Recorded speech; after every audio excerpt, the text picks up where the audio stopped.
I am Ivy, the Storykeeper. And while they say nightmares stay in the dark, in Point Pleasant, ours started in broad daylight.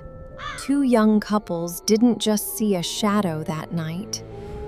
They outran something impossible with glowing red eyes staring right into their souls. And when the local police went on record, the terrifying truth became clear. This wasn't a trick of the fog, it was watching us. Weeks passed, the sightings multiplied, and a quiet West Virginia town became the center of a terrifying, silent obsession. Then the whispers stopped. The creature vanished into the winter woods, just as the tension in the town reached a breaking point. In less than a minute, the Silver Bridge snapped, plunging 46 lives into the freezing, dark current of the Ohio River. Was it a cruel coincidence of physics and metal fatigue? Or did something ancient stand on the shore and watch it fall? The bridge is gone, but the shadow remains, and the files of Point Pleasant are never truly closed here, on Ivy's archive. The air in Point Pleasant changed as the months bled into winter. The sightings that had terrified teenagers on lonely forest roads and drawn curious crowds to the abandoned munitions plant began to fade. People wanted to believe it was over, that the gray-winged shadow with burning red eyes had retreated back into the dark corners of the West Virginia woods. But silence in a small town rarely means peace.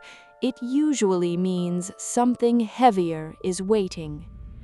December 1967 arrived with a bitter, biting frost.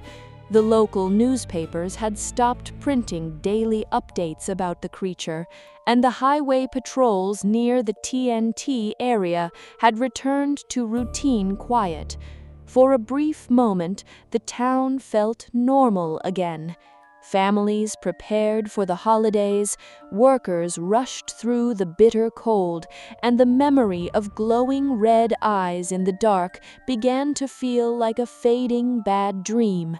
A collective hallucination born of autumn fog and nervous tension.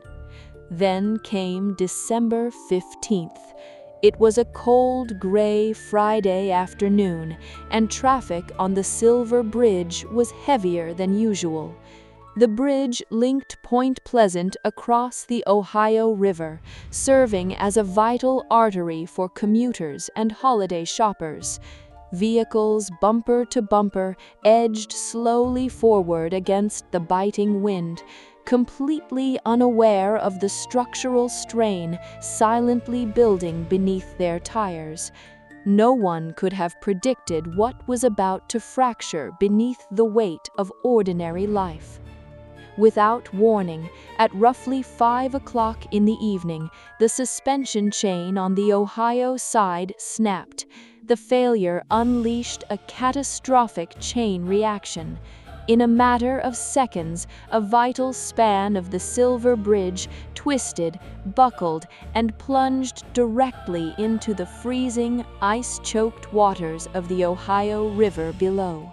Metal shrieked, vehicles vanished into the dark current, and in less than a minute, a busy rush-hour thoroughfare turned into a mass grave. The disaster claimed 46 lives, shattering the community of Point Pleasant in a way no local legend ever could. Emergency crews rushed to the freezing banks, searching through tangled steel and black water, but the river gave back very little.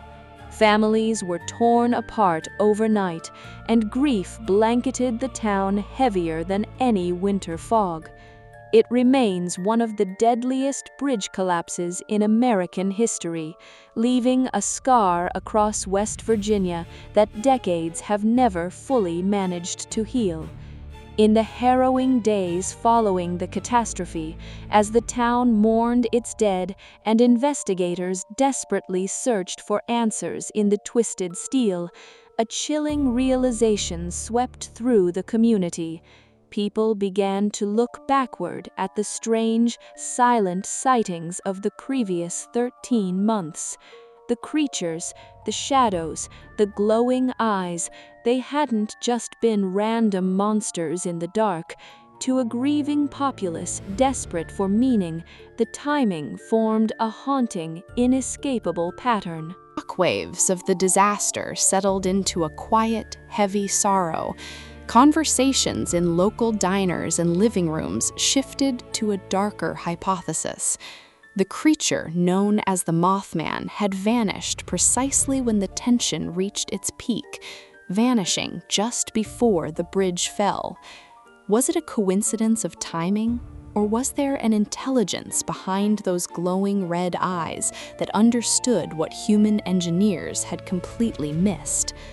Let me be clear about what history actually records, because memory is a fragile thing wrapped in grief.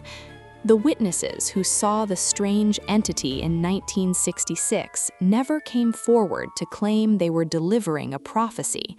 They didn't run through the streets shouting about a collapsing bridge. They were simply terrified by a 7-foot-tall silhouette staring at them in the dark. The connection between the winged apparition and the tragedy of December 15th was forged after the disaster occurred, born from the human need to find a sign in the senselessness of sudden death.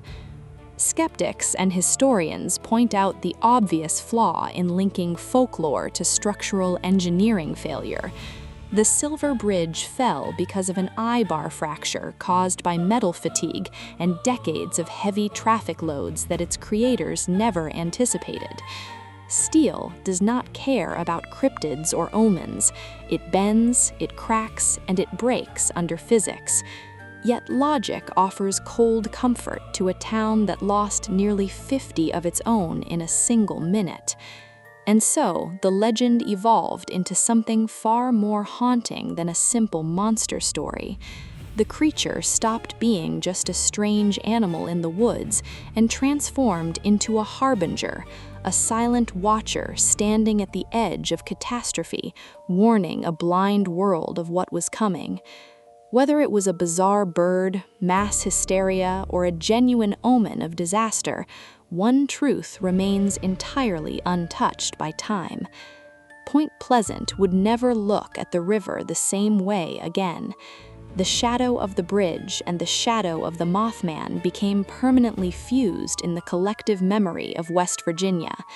But as the winter snows eventually melted and the town tried to rebuild its fractured life, a lingering question remained suspended in the cold air, waiting in the dark. I've turned these old bridge reports over in my head more times than I care to admit, and here is where I land on it. The engineers found their answer in the fractured steel, and the textbooks call it a tragedy of stress and time. But textbooks are written by people who never stood on a dark riverbank while something unseen watched from the tree line. I don't think a winged shadow pulled those pins out of the bridge, but I do think something ancient watched the machinery groan and simply waited for the inevitable. So tell me, knowing the weight of what happened on that river, do you think the sightings were a warning we failed to read, or just a coincidence looking for a ghost? Leave your theory in the comments below.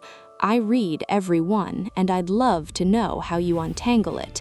Make sure you're subscribed too, because the file doesn't close here. What happened to the few who claimed they saw it standing right by the riverbanks just hours before the metal gave way? I still haven't told anyone, but I will next time.